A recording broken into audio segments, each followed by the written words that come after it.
우리가 부처님 부처님 부처님처럼 간략하면은 속이겠네. 부처님 그도 다 그죠? 진리적으로 이제 기도하자거나 불교 신자들이 좀 수준 있다는 그 길로 가는 게 그게 맞죠, 당연히. 그런데 이제 우리 관점은 이제 종교적인 관점으로서 불교가 유지된 것은 우리가 이제 고려 시대라든가 조선 시대라든가 이런 관점들이 먹고 살기도 힘들었고 또 전쟁도 많고 그러니까 의지처가 필요했어요. 왜? 기근도 심했고 전쟁 나간 사람은 전쟁 살았 나라 입장에서 봤을 때는 뭐예요? 자식이 살아오기를 그럼 어떤 의지처가 있어야 하잖아요. 그리고 또 전쟁 나간 사람도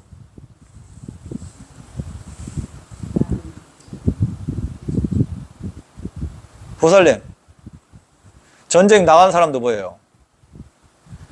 내가 전쟁에서 살아남기를 바라려면 뭐예요? 뭐를 의지처가 있어야 하잖아요. 종교적인 관점이 그런 게 필요한 거예요. 그러나 그전에는 그런 관점들이 많았어. 왜? 살기가 힘들었기 때문에. 먹고 살기도 힘들었고 중국에서 넘어오면서 그 영향도 있지 않나요? 그런 관점으로 받아들인 거지. 종교, 불교를 그런 관점의 불교적인 종교를 받아들인 거예요. 진리적인 관점으로 받아들인 게 아니고 어떤 불교적인 관점으로 받아들인 거죠. 예. 그러니까 이제 대승불교가 형성되는 게 그렇다고 해요. 그 대승불교가 형성되는 게 부처님이 열반하시고서 대승불교가 처음에 일어나는 게 부처님이 열반하시고서 한 500년 후에 형성된다고 해요. 그런데 이제 그런 대승불교가 왜 형성되냐면 처음에 이제 부처님이 열반하시고 그 직전에는 법이 많이 살아있기 때문에 많은 사람들이 믿고 따랐지만 점점 법이 퇴보하면서 다른 외도에서 질문을 많이 해. 이론적인 질문들. 그러니까 이게 뭐예요? 승가에서도 학문이 발달한다고 해요. 학문. 너무 이론적인. 그러다 보니까 너무 학문이 발달하다 보니까 일반 제가자들은 알아듣기가 쉽지 않아. 어려워. 그러니까 그 사람들이 봤을 때는 이거 수행이라든가 불교라는 것은 출가자만 할 수 있는 거고 우리는 할 수 없는 거구나. 어렵구나. 그러면서 불교가 외면당한다고 해요. 그러면서 이제 너무 외면당하니까 대승불교라는 형태가 만들어진다고 해요.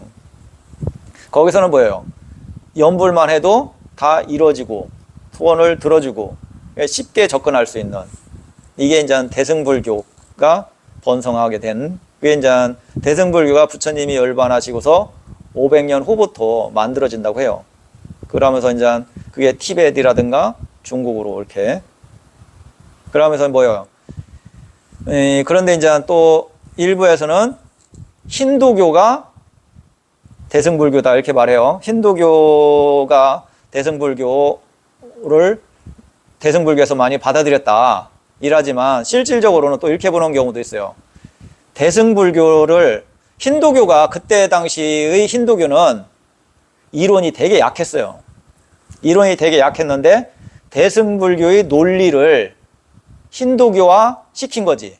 그러니까 불교 것을 힌두교에서 가져간 거지 힌두교에서 불교로 갖고 온 게 아니고 이렇게 주장도 해요. 그렇기 때문에 그런 윤회 사상이라든가 윤회 사상도 힌두교는 되게 약해요.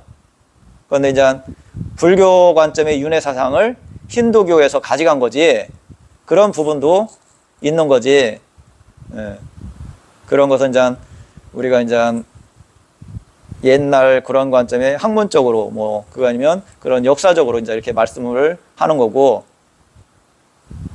그런데 지금 시대는 뭐예요? 풍족하잖아. 그러고 기근이 없고 그렇기 때문에 종교를 잘 안 믿으려고 해. 왜? 아쉬운 게 없으니까.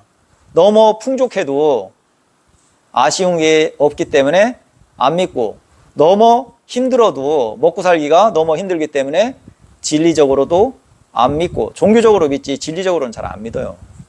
힘들은데 어떻게 사유의 개념이 들어가고 그러겠어요. 그냥 종교적으로 아이고 제가 전쟁터에서 살아남기를 바라면서 뭐를 찾고 또 우리 자식이 전쟁터에서 살아오기를 그거 아니면 고기 잡으러 나가갖고 배가 뒤집어지지 않고 살아오기를 이런 식으로 종교적으로 그런 관점이 믿음이 강하게 흘러가는 거지 진리적인 관점보다. 그러고 이제 우리나라 관점도 진리적으로 하니까 어떻게 보면 일반인들이 별로 관심이 없어. 그러고 또 진리적으로 하니까 절 운영하는데 만만치가 않아. 그러니까 이게 제사라든가 어떤 의식이라든가 이런 관점에 그게 이제 어떻게 보면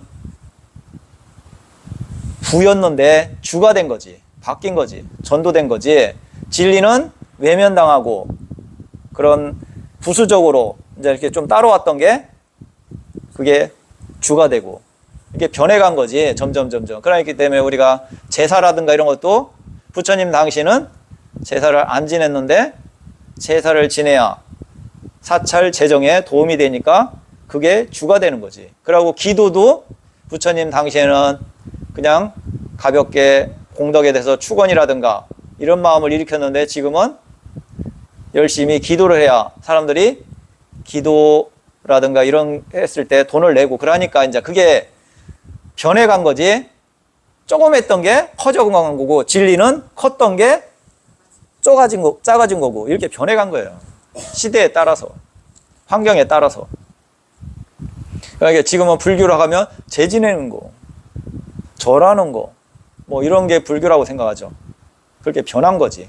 왜 그런데 이제 우리가 절하는 것도 부처님 당시에 부처님한테 어른한테 존경하는 분한테 예를 올리는 거예요. 그때의 문화. 우리가 어른한테 인사드리잖아. 그게 복이 되니까 인사드려요? 예니까. 왜? 이런 삶에서 어른한테 예를 표하는 거잖아요. 그것은 어른을 존경하는 관점에서 의미가 강한데 우리가 이제 절이라는 게 많이 또 그런 관점에 변한 거지. 그런데 이제 부처님한테 진심으로 절을 올리고 이런 것은 공덕이 되죠. 그런데 뭐 108배를 했고 3000배를 했고 복이 되는 건 아니고 그 마음 상태가 왜 예를 들어 108배를 하면서 원망하는 마음을 강하게 일으키면서 절을 했어. 내가 절을 하기 싫은데 누가 절을 하면 하라고 해갖고 안 하면 죽인다 해갖고 절을 해. 내 저놈을 어떻게 해야지 이러면서 절을 하는데 그게 공덕이 되겠어요? 공덕이 안 되죠. 그런데 그렇지 않고 내가 부처님 진리를 들으니까 야 부처님께서 이런 말씀을 하셨구나. 너무 기쁘고 환희심이 느끼구나. 부처님한테 진심으로 절을 해야지. 이것은 청정한 마음이기 때문에 그건 큰 공덕이 되겠죠.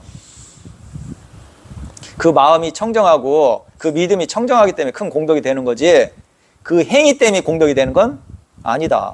행위가 공덕이 된다면 우리가 행위가 공덕이 된다면 절하는 로봇을 만들어 갖고 절만 시켜. 그러면 그 로봇가 얼마나 공덕이 많겠어. 그런 것은 공덕이 되지가 않아요. 왜? 마음이 없기 때문에. 마음이 없기 때문에 공덕이 되지가 않아요. 그 행위만 갖고는 공덕이 되지 않아요. 이런 부분은 어떻다 저떻다 보다는 제 말씀을 듣고 나름대로 깊은 사유를 해보야 나름대로 거기에 좀 이해를 한다든가 각자의 수준에 따라서 이해가 생기는 거예요. 그렇기 때문에 그것은 사유가 필요해요. 그게 뭐예요? 택법각지. 택법각지라는 것은 그런 관점을 깊게 사유를 하고 합당하다. 합당하니까 내가 이런 부분은 실천하고 이런 부분은 어떻다. 이런 부분에 대해서 생각을 해봐야 하는 거예요. 누가 말만 해갖고 무조건 내가 믿는 게 좋은 것도 아니고 안 믿는 게 나쁜 것도 아니고 그것은 내가 진짜로 생각해보니까 그건 합당하구나 옳구나 그러면 내가 실천하고 그런 관점으로 이해를 하면 되겠구나. 네, 그런 부분이에요. 궁금한 거 없으시죠? 한번 얘기해 보세요.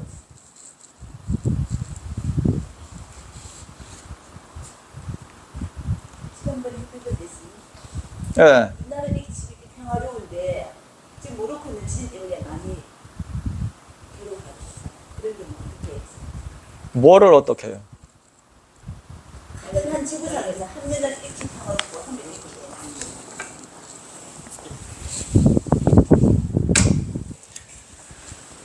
그러니까 이제 우리가 한 면만 봤을 때는 똑같은 지구상에 어디는 전쟁이 일어나고 어디는 지진이 일어나서 많은 사람들이 죽어요.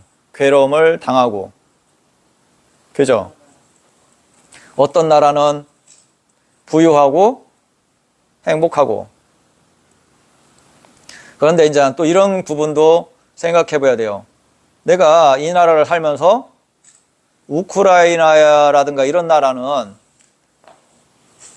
그 나라 간의 관계에서 문제가 있었던 거잖아요. 개인 간의 관계하고는 상관이 없어요. 나라 간의 관계요. 그 사람들이 나는 전쟁을 하고 싶지 않아. 싸움하고 싶지 않아. 사람을 죽이고 싶지 않아. 그런데 사람을 죽이고 전쟁을 하잖아요. 그 개개인적으로 봤을 때는 사람을 죽이고 싶지 않고 전쟁을 하고 싶지 않아요. 나라 간의 관계에서 할 수 없이 일어나는 거예요. 그죠? 그러면 그게 집단적인 관점에 업이 되잖아. 집단적인 관점에. 아무 상관이 없어요. 개개인적으로 봤을 때는. 서로 알지도 못해요. 그런데 어떤 이해관계에서 집단적으로 뭉쳐서 저쪽하고 싸움을 해야 돼. 그리고 이기하고 죽이하고. 그런 관점에 업이 작용하는 거예요. 이순신 장군이 우리나라 입장에서 봤을 때는 아주 훌륭한 사람이지만 불교적인 입장에서는 업을 엄청 지은 분이라. 그분이 천상에 가겠어요? 못 가. 그러고 그런 전쟁터에 간 사람이 좋은 마음으로 저 사람을 죽이겠어요? 저 사람을 어떻게 하면 죽여야지? 악한 마음으로 죽여. 그래야 사람을 죽일 수가 있기 때문에. 그 악한 마음이 일어나기 때문에 그 사람들은 좋은 데 태어나기 쉽지 않아요. 그것은 아주 무서운 거라. 그런데 아무 생각 없이 내가 잘 살고 있다가 지진해서 죽잖아요. 그 사람이 이 생에 봤을 때는 잘 살고 열심히 살았지만 전생에 아무 이유 없이 전쟁터에 끌려가고 사람을 죽였어. 그래갖고 그런 결과적인 현상이라고 볼 수가 있는 거지. 그런 부분도 제가 이렇게 말씀을 드리지만 이렇다 저렇다는 할 수 없어요. 그런 부분에 폭넓게 한번 깊은 사유를 해보야 그럴 수 있겠구나, 어떻겠구나, 그런 이해, 이런 것을 완전히 깨트려 볼 수 있는 분은 부처님께서나 그가 아니면 그런 아란, 상수 제자들, 그런 분들이나 볼 수 있는 거지. 우리를 같은 중생들은 추론을 하는 거지. 그러나 그것을 받아들이고 안 받아들이고서는 각자의 목이고, 그러고 그런 것은 사유로서 생각해 볼 부분이고. 왜? 그런 관점이 다 지혜를 성장시키고 법에 대한 이해를 일으킬 수 있기 때문에 그렇게 바라보야 하는 거라. 또 다른 부분 없죠? 이제 오늘은 이만큼 마치지 뭐. 그죠?